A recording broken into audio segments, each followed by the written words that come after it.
This video is brought to you by John Robson Guitar Tuition. If you enjoy the content, please consider supporting the channel by enrolling on a course, purchasing some guitar lessons or a t-shirt, or you can join my Patreon. Now, on with the show. Hello chaps, welcome once again to John Robson Guitar Tuition. As always, I do hope you're well. There's Dougal in the background. Yes, he's helping today. Anyway, you may remember that recently I had that quite nice PRS S2 Vela model in, and it was a lovely guitar, but in the end it just wasn't for me. So what we've got here is its replacement. Let's get it out of the box. Go on, lad, way ahead.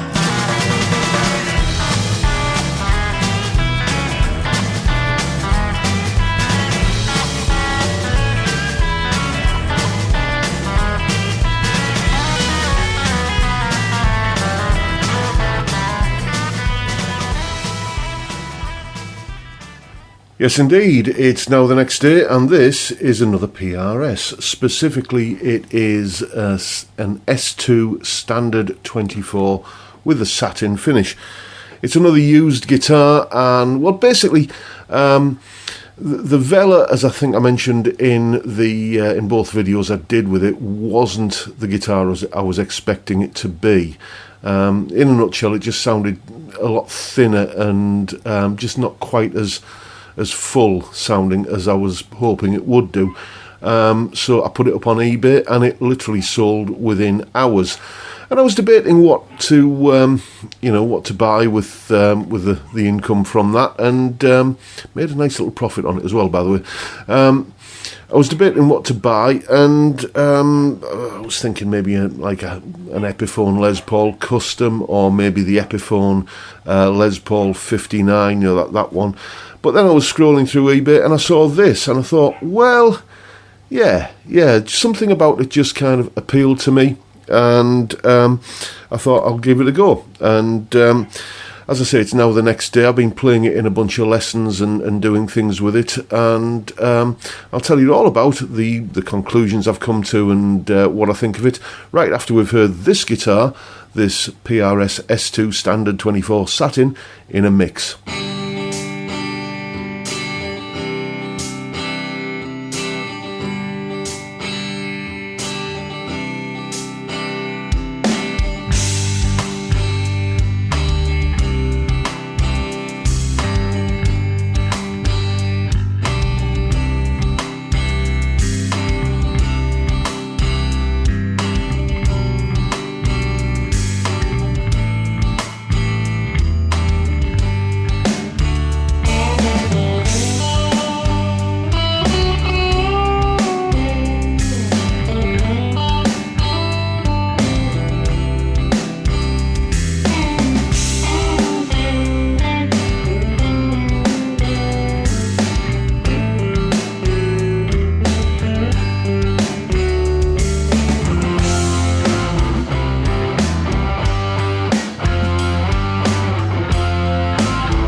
And as always, there is a full tab for that piece of music in both Guitar Pro and PDF formats, along with a clip of me playing it and a jam track for you to play along with for yourself. All of that is up on my Patreon page.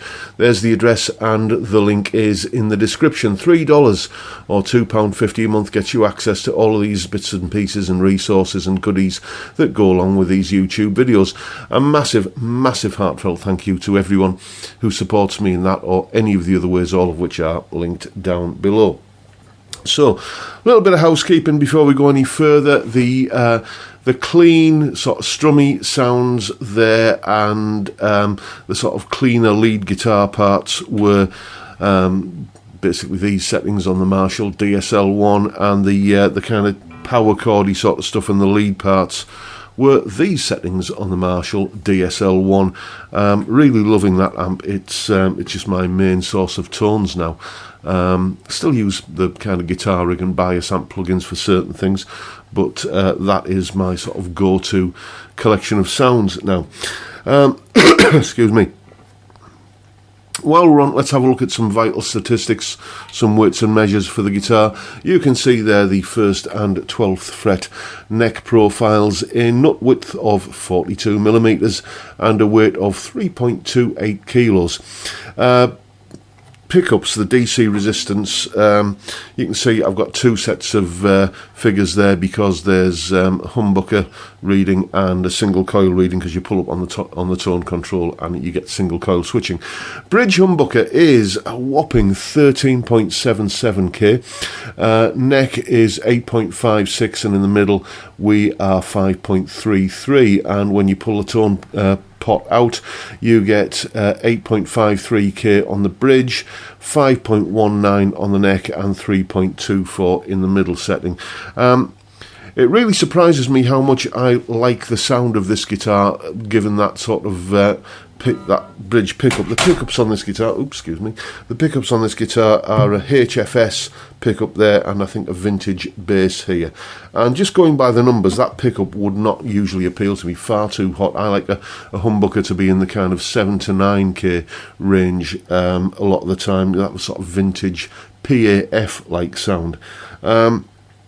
So I was thinking, am I going to change this? Do you know what? I'm not. It just goes to prove that the numbers don't necessarily tell the whole story a lot of the time. You can be a little bit of a guide, but you know, it's all about what you hear.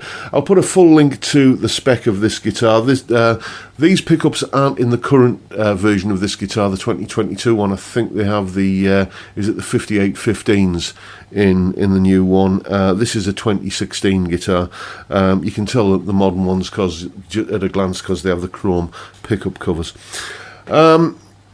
So what do I think of this guitar then? Well, I much prefer it to the Vela, it has to be said. Vela was a lovely guitar to play. I mean, absolutely effortless, but I just...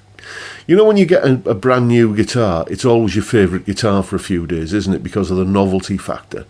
But that with that Vela, it was just, you know, even taking the novelty factor into account, it wasn't my favourite guitar. You know, I found I was reaching for, you know, well, my signature guitar more often than not. That tends to be my go-to guitar. But anyway, but you know, there wasn't that impetus to sort of pick up the new toy and play with it. This one, however, could easily be my main guitar. I mean, it isn't, as I said. My main guitar is Blondie here. This one is, I mean, just for the fact that I've got a signature model guitar, I still have to pinch myself every time I say that. This is a beautiful guitar, a real work of art. But out of all of the guitars I've got in here at the moment, you know, Blondie is the favourite, and second place, until this one arrived, was my Les Paul Tribute. Might have to reevaluate the silver medal position now. What do I like about it? Well, as you can hear, well, as you heard in that piece there, you know, you get a beautiful, it cleans up beautifully well from the volume control. So let's just have a look at the settings I'm on again here. That's the those are the settings on the Marshall DSL1. It's mic'd up, as you can see, with the Behringer B906 microphone. Bridge pickup, humbucker mode. Let's point the camera down so you can see me having a little bit of a fiddle with the controls. Bridge pickup, humbucker mode, volume full on, and we're going to get this kind of sound.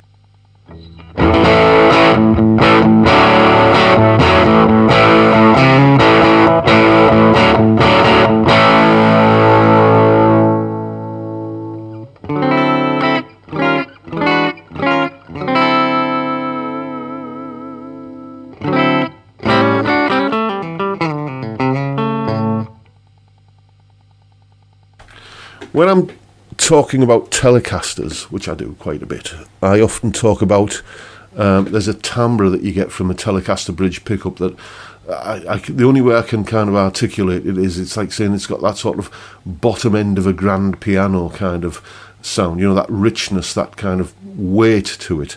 And when you clean the bridge pickup up on this guitar, it does have something of that quality, you know. And the other thing I like about this guitar is it's the single coil tones. You know, when you kind of flip a humbucker into single coil mode, coil tap, coil split, call it what you want, okay. You know, there's often a sense that you're just getting a humbucker chopped in half rather than a true single coil. But with this, it really does have much more of an authentic single coil tone. So let's just again point the camera down so you can see me having a fiddle around with the controls.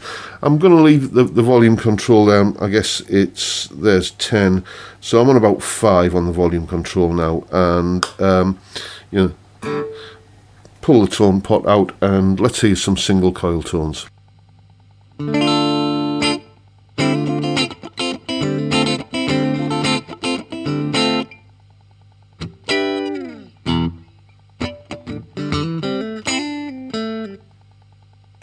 I won't play any more of that. We don't want to get the video demonetized. Yeah, let's continue. Just hearing some single coil tones. The next single coil, especially, it does have that sort of fendery neck single coil kind of tone in spades, I think.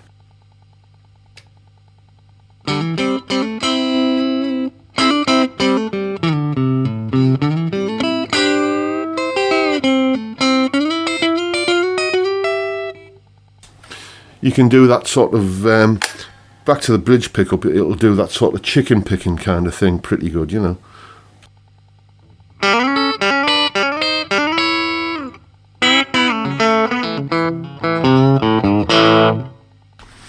It may be able to do it. Me, on the other hand, it's possibly a different matter. But you can see what I'm saying. Without going anywhere near a foot switch or a pedal, you can go from a big kind of classic rock, Aerosmith, Bad Company, AC/DC kind of overdriven tone to, you know, kind of clean, strummy kind of country and all that sort of stuff. The only other guitar that I can do that on to that extent here is the one that you've just seen there, Blondie, my signature guitar. So, and the neck on this does have a remarkably similar kind of feel to it. I love the satin finish on this guitar. You know, it's a very tactile, very thin finish. It feels, you can feel the texture and the grain of the wood in a really good way. It's and plus I just, you know, I'm not usually a fan of the way PRS guitars look. I find them a bit, you know, as I often kind of say, Liberace looking. But this one is, you know, it's just got that sort of, just gets it right. It's understated and classy. I love the gold signature up here on the headstock. It just, you know, it looks nice, basically. To my eye, beauty is in the eye of the beholder, and, you know, to me, this is a beautiful looking guitar. Your opinion may, of course, vary, but, you know, that's, as I say, I saw it on eBay, and it kind of appealed to me, so I thought I'd try it out. And to be honest with you, I think this one's going to be a keeper. So, yeah, I'm going to be hanging on to this one for a little while at least. We'll see how things pan out, but it's I'm in no hurry to get rid of it at the moment. And there you have it, folks. That is my review of the Paul Reed Smith S2 Standard 24 Satin finish, the 2016 model. Make of it what you will. Hope you've enjoyed the video, and if that's the case, please hit the subscribe button and the notification bell if you haven't already done so. Why not give me a like while you're at it? Don't forget the live stream every Friday, 5 PM UK time, where we have a beer and talk about music and guitars. What a great way to kick off the weekend. I'd love to see you there if you can make it. But for now, I'll bid you all a good day and say thank you so much for watching. Thank you for your time. Look after yourselves, folks. Stay well, stay safe, and above all, stay sane. Bye for now.